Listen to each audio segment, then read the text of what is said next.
What's up, everybody? Welcome to my channel. This time, rather than reading immediate letters from you, I have gotten a few messages in terms of what to do in the Christmas dinner, how to keep your sanity at the Christmas dinner. So I am going to give you guys 5 tips in terms of what to do when you are going back home for holidays. I get these kind of ideas and questions, especially from my clients or people who have started their therapeutic process. And basically, when you are in your therapeutic process of unwrapping what's going on with you, especially if you are in the early stages of it, you might not really know how to handle family dynamics, extended family dynamics or close family dynamics, in which during the holidays you are the most exposed to. So here are my 5 tips in terms of what you can do when you are going back home for the family visits. First and foremost, you have to understand that you are changing, you are learning new perspectives about yourself and how to create new and sustainable beliefs about your life. And this is an opportunity for you to face the pre-programming that you have been exposed to from early on in your life. So this is going to be a chance for you to have a new understanding of how you got to where you got with what kind of influences. So please be mindful, allow yourself to do some practices to keep yourself in a responsive or observation mode rather than being reacting, because you are changing. You are not going back to change everything. First, you keep that in mind. My first thing, have a game plan. First and foremost, you have to have a game plan. You know what's gonna push your buttons. You know what's gonna tick and tack you. You know how people are zigging when you are zagging. So take a moment before you make your trip, before you sit at that dinner table, or before it's the morning to unwrap some gifts. Close your eyes and remember all the things, all the little smirky comments, every remarks that other people are going to make that's gonna push a button in you. If you don't already know, you should know all these things already. And then think about those things. What is going to push the button? What is going to tip you off your zen zone? And by having an expectation of those and then waiting for those things and having the visualization process, when those things actually happen, your heart rate will not go up. You are not going to have the palpitations or the rushing brain of anger or resentment or shame or guilt that you might go through. So you are going to save yourself up to 25 points of your IQ, because those moments are not going to trigger you or put you in a reactive stage. You know those are going to happen, and then you can choose what to do when you encounter those situations, which are very likely to happen. Second point, don't give up on your self-care. All right, you are going back home. Okay, there is going to be big dinners and maybe drinking, or I don't know how you guys get together and what you do, but do not give up on your self-care. Maybe still go out for a run, do some physical exercise, try to get quality sleep. The point is, in the midst of all this, when it's the new emerging you showing up to this old existing life, you have to have still self-care and compassion for yourself. You have to keep that very close to yourself, because that is very important to keep your sanity, to keep your mind calm and cool, and to keep yourself in a responsive state rather than jumping into triggered reactive places. Let's go.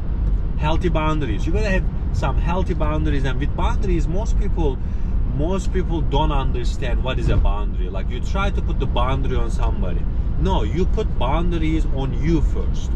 I am not going to engage in those conversations. I am not going to speak back. I am not going to allow people to talk down on me like this. I'm not going to expose myself to situations like that. These are the boundaries. Probably as a person who is going through therapy, you don't have healthy boundaries. And then when people first learn about boundaries, they want to set all these boundaries to other people. No. First, have your own healthy boundaries and understand your communication. It is also part of the boundary. You don't have to tell everybody what you are going through. You don't have to ask everybody what they are going through, and you don't have to communicate these intricate parts of life that you are handling right now with those people who are not ready. So within the boundaries also, you have to practice strategic silence. Not everybody is ready to hear what you say, and you are probably not ready to hear what everybody thinks. So it goes both ways. My fourth one, create a personal space, even if it's for 5-10 minutes. Okay, you are going back home to a long family house with years and years of memories, but you can still create a little bit of a personal space. This could be like you grabbing coffee in the morning by yourself. This could be you taking a walk by yourself. This could be you just at night writing a little bit, journaling all to yourself. Very important thing. And in your journaling, you can also create a self-inventory. This have been the reinforced limiting past beliefs that I am facing every day. Oh God, it is just so obvious in my face what has been the coding, the programming that I have been downloaded with so far.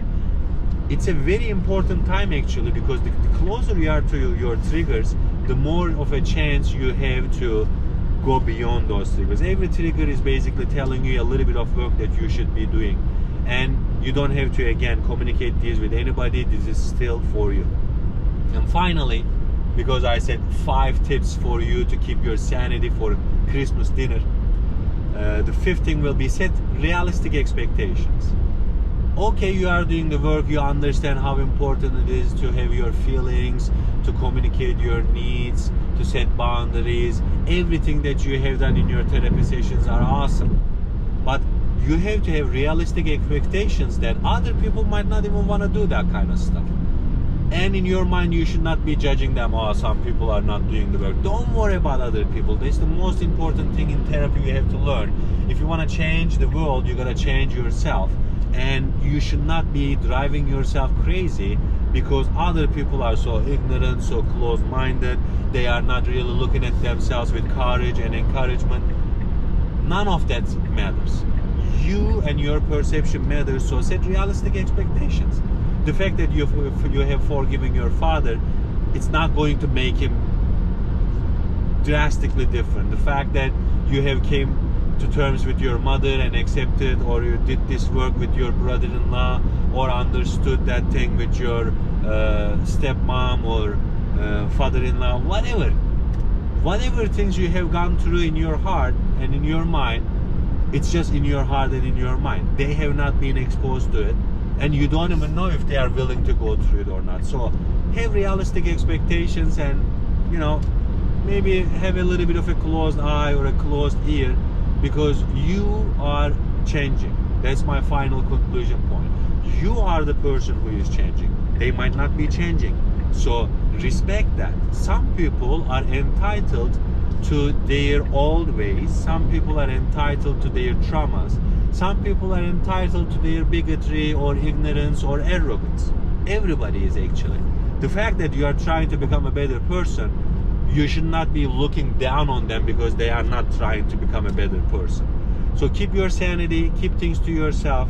If there is some people that you can connect in this heart level and then open up, that's amazing. It's the best thing actually, when you can sit down with your family members who have traumatized you, and then you probably traumatize them because it never goes one way, and then you can have a heart-to-heart conversation with them. There is nothing more therapeutic than that. So if somebody like that in the family exists, okay, share your heart with them. Otherwise, do your family duties, understand yourself, take some personal notes, and hopefully have an amazing holiday, have an amazing Christmas dinner, unwrap those gifts. Most importantly, unwrap the gifts that you have in your heart. I hope this video was beneficial to you, everybody. I wish you the best of luck.